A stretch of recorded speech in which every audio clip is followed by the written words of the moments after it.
જય માતાજી। નાગપંચમીના દિવસે આ એક ઉપાયથી તમારી દરેક સમસ્યાઓ દૂર થશે। તો શું છે એ ઉપાય, ચાલો જાણીએ। એ જાણતા પહેલા આ વિડીયોને લાઈક જરૂરથી કરી દેજો।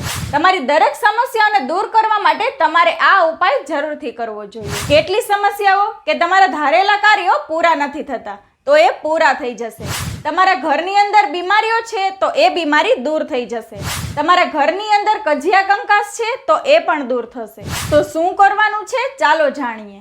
બોળચોથના દિવસે સંધ્યાના સમયે તમારા ઘરના ઈશાન ખૂણાની અંદર એક કાંસાના પાત્રની અંદર ઘી ભરીને રાખવાનું છે। એ ઘીની અંદર 1 રૂપિયો, 1 કમળ કાકડી અને 1 સોપારી મૂકવાની છે। નાગપંચમીના દિવસે સવારે વહેલા ઉઠી સ્નાન કરી સ્વચ્છ થઈ ઘરના જેટલા પરિવારના સભ્યો હાજર છે એ સભ્યોએ ઓમ નમઃ શિવાય મંત્રના જાપ કરતા કરતા મહાદેવના મંદિર જવાનું છે।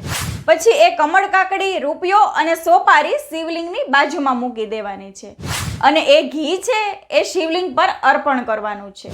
ઓમ શાંખિની ભ્યામ નમઃ આ મંત્ર બોલતા બોલતા બોળચોથના દિવસે અને નાગપાંચમના દિવસે જો તમે આ ઉપાય કરી લીધો તો મહાદેવની અસીમ કૃપા તમારા પર થવાની છે અને તમારી દરેક પારિવારિક સમસ્યાઓ દૂર થઈ જશે। જય માતાજી।